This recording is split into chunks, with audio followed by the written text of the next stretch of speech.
because I would lose my own family. So that's it. That's the situation. I will start citing, now that the April feast has ended, a sentence that says that everything that's good is illegal, immoral, or makes you fat. Ayahuasca is not illegal, not immoral, so maybe it makes you fat. I don't know. Be it as it may, I would like to ask you how many people have a legal training. Please raise your hands.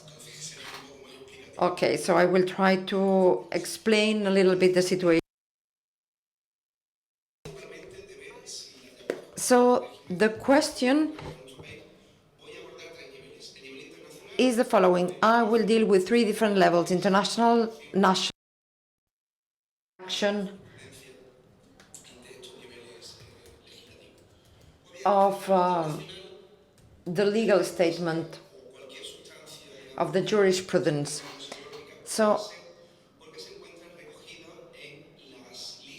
ayahuasca is part of the list of international conventions about drugs. There is a convention in 1961, 1971, and 78. So if we see that ayahuasca is a drug, the drug will be there. And if it's there, it cannot be allowed. So what we did really was to check the convention of 1971, where psychotropic substances are explained, and there was no particular mention of ayahuasca as a tea or as a brew. There was no mention also of the different parts of the ayahuasca, the ingredients of ayahuasca, the Banister Ipsiscapi, Psychotria viridis, etc. But if we take into account the psychoactive elements, we see that the active principle, the beta-carbolines, are not included in any of the lists of the Convention of 1971. Nevertheless, we can find in the list of the 1971 Convention, a mention of DMT, dimethyltryptamine, which is, as you know, the active principle of Psychotria viridis. If we need to add to this that in Article 1F of this Convention of 1971, it said that the brew, any kind of solution of mixture will be prepared containing one of or more psychotropic substances. And the Article number 3 applies to these substances all the regulation of the convention. The situation is clear. If we have a solution including DMT, what's going on? Is ayahuasca a brew or it's not a brew? Because if it's a drug, it will be penalized, but if it's not, it won't be.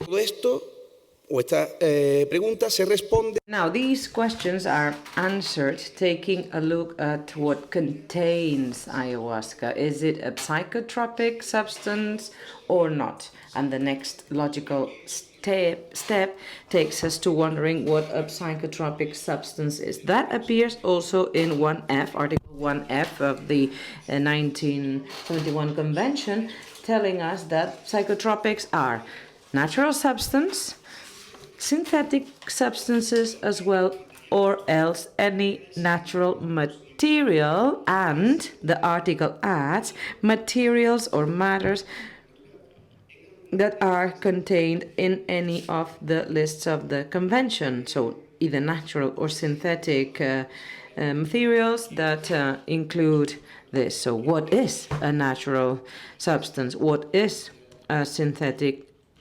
material?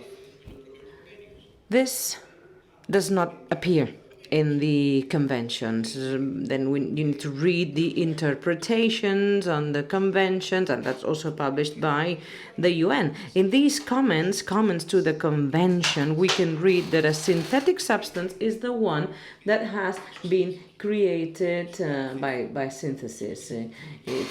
Looks like a chemical board game. So chemically creating the molecule of whatever substance that needs to appear on the lists by virtue of this convention. Of plants that per se make up a psychotropic substance. Again, let me remind you, any psychotropic substance that is part of the list. And then natural substance, natural material, that would be something obtained by means of a plant, but by means of a process that is easier than or simpler than a complete chemical synthesis. In any case, this again needs to be part of those lists. So let's start with the more obvious thing. On the lists, there's no material. So the stem or the stalk or the bee capi should be mentioned, or the leaves of chacruna, like it's done with the coca leaves, etc., or cannabis. So in this convention, there's no natural substances stated there as psychotropics. We may not understand either that ayahuasca is a mixture made up of a natural substance, because the substance in the list needs to be obtained by means of other processes and not a chemical procedure. What we obtain with the decoction of ayahuasca is DMT, and that to say this is to force the thing, because it's a dissolution with DMT, yes, but with many other things as well. So comparing DMT as equal to ayahuasca, that's a little bit far-fetched. Now, if we were to do a decoction with chacruna only, with no carboline, this substance is not even active taken orally, and the proportion of the active ingredient in a decoction of ayahuasca, these are not relevant. I mean, if someone were to perform a reduction on the amount of DMT that we would obtain there would be very, very little, so not relevant in terms of public health. So the conclusion that we can draw is that the only thing that's regulated, that's overseen by this convention in 1971 is DMT obtained by means of a chemical synthesis performed in a lab. And that, it's not something that I say. I mean, I say so, but other people with greater authority have said so as well, just like the board has said itself.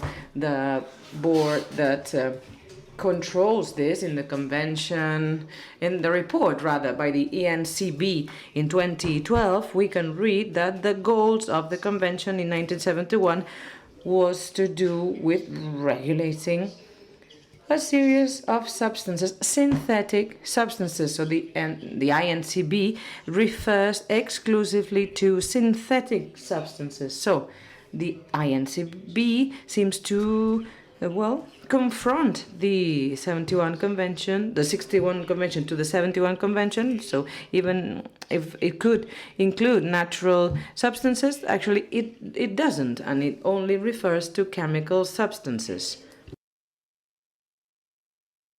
To this, we need to add that the board, INCB, in 2010, also in 2012, says the following as well. Let me read this for you.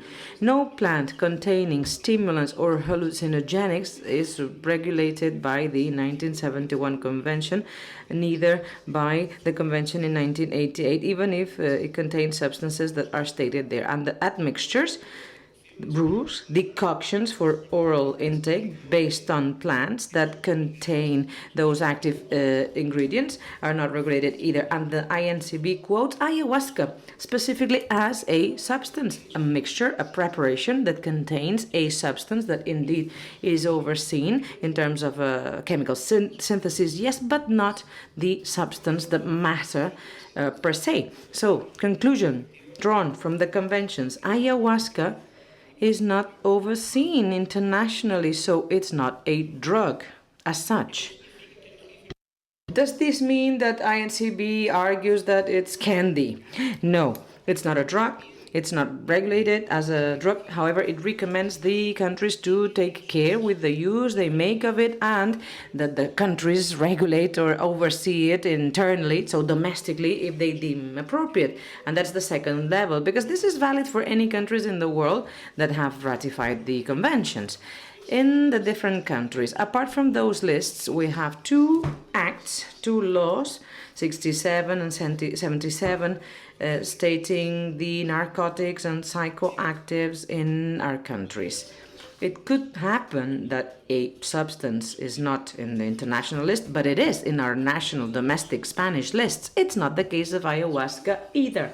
If you search through the laws, these pieces of legislation, you cannot find ayahuasca, not B-copy either, only DMT, with the caveat that I mentioned before. So it's not overseen, it's not regarded as a drug, ayahuasca. Third level, third tier of reasoning. Along the lines of these interpretations, the Spanish courts have done the following.